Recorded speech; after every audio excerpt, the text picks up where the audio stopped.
with you today? My beautiful wife, Flower. You know what I'm saying? I wanted to bring her into the mix of the conversation because she's like the physical manifestation of my physical principles. You know what I mean? I feel like, as a man, once you become into a leadership position as a man, it's important that you have a female there. It's the same reason why, like, presidents, like, you've never seen a president of the United States who didn't have a wife, or any other country. You know what I'm saying? It's a standard of something. It shows some kind of form of completion for the man. You know what I'm saying? He's able to scale from the physical, the masculine into the feminine when necessary, because he has his other half there to represent that part of him. You feel me? So I wanted to introduce my beautiful Flower, and you know what I mean, bring her into the conversation that we having today. Okay. So if you don't mind me asking, I see the way you guys are dressed. I see her hair wear. Are y'all Muslim or something? No. We culturally advanced, is what we like to say, and we're students. Most importantly, you know what I mean. We learning and we're growing and we're trying to figure out the best way to be, the best people that we could be. You know what I mean. Especially as a people who, if you're black in America, African American in America, they stripped you away from your culture, they stripped you away from your heritage, which means they would strip you away from your actual the way that your people have been known to conduct themselves in a certain social environment.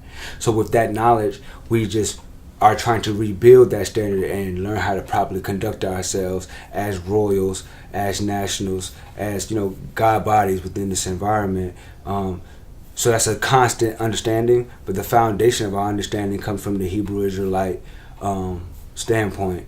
But again, we just open to learn anything and everything that's out there, and then again share that information with whoever we come across. So you guys' relationship, I see you mentioned Hebrew Israelites. Are you guys in a polygamous relationship? And I want you to kind of, let me. Are we in a polygamous relationship? Yes. At the moment, no. We are not in a polygamous relationship, but you know what I'm saying? One of my foundational principles is based on polygyny. You know what I'm saying? I am going to be polygynist at some point, but we are making sure that we fully understand one another.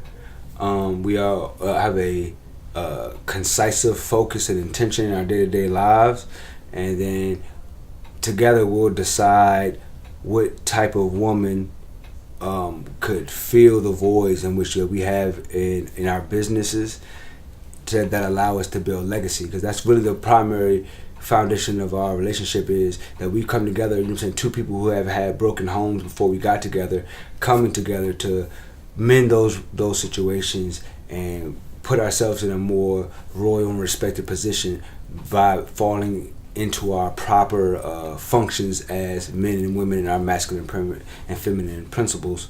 And then when we find somebody who can come into that situation with us, then we are definitely, you know what I'm saying, open and looking to do that, because this is such an important part of building a legacy. Why is that, and how is that? How is having extra wife a part of building a legacy? I'm gonna give, I guess, an example to kind of give clarity to my perspective, and then I'm gonna allow her to speak more on that. But I kind of look at it like, a call center. If you look at a traditional call center, it's mostly women working there. And you may have 100 women, 200, 300 women working in one call center. And at the end of the day, the end goal for that call center is to build the legacy for one man. And just two things that's guaranteed through that process. One, the owner of the call center's children will never have to worry about working a job for their survival. And I would say 98% of the women working there, children, will have to work a job for their survival. So I feel like that people will accept, a polygamous-based perspective or theory when it comes to everything but a relationship. But the relationship is the only thing that's going to tie your day-to-day activity with your long-term success and like your generational wealth. You know what I mean? Every other opportunity that you will have gonna put you in a like polygamous type of scenario outside of the sex, but then you won't have any long-term benefit from it. So we kind of like, you know, we look at our relationship as, yes, we build and we're in love. I love her more than any woman I've ever come across. You feel what I'm saying? But the foundational principles of our relationship is what's going to be best for our children's children, because that's what, you know what I'm saying, the word that we believe in says it what determines righteous people. It says that a righteous man leaves an inheritance or a legacy for his children's children. So we came together with that foundational perspective, and with that whole call center analogy put in place, as many bodies, as much energy as we can push into that goal, of course, the more results we're going to have from that goal. So, Flower, tell us what break polygamy down for us from a female's perspective, for all the females watching.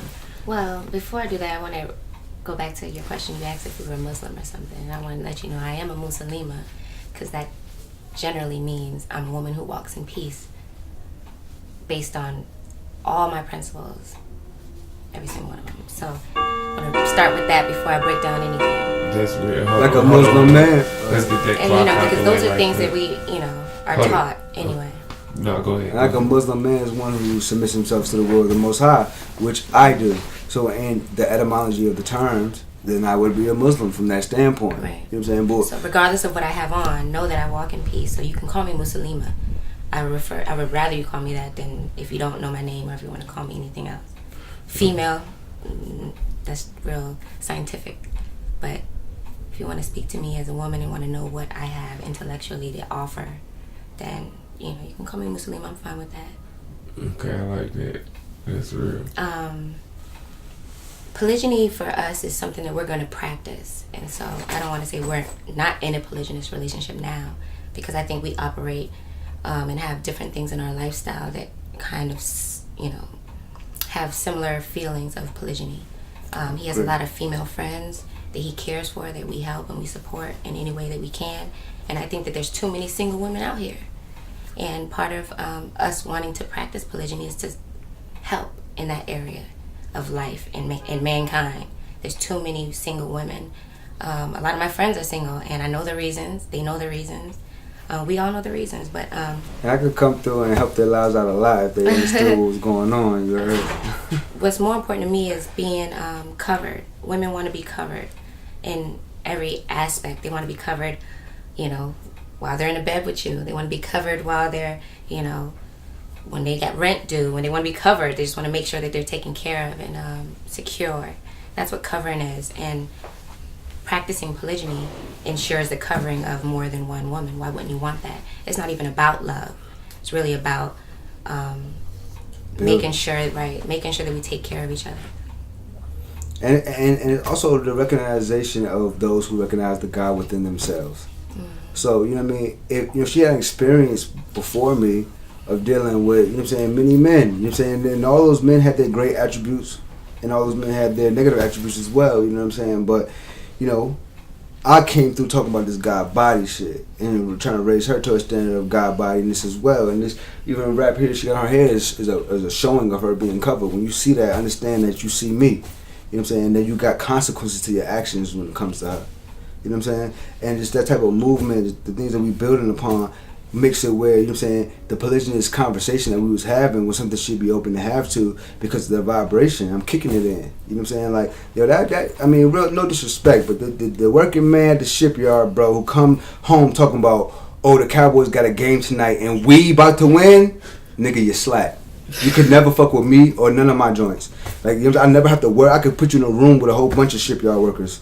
You know what I'm saying? Like, there's no threat here. You talking about we like that motherfucking slave. Hey, massa, we about to do this and we about to do that. Like, you look crazy, bro. You look fucking crazy. Like, you can't compete with me.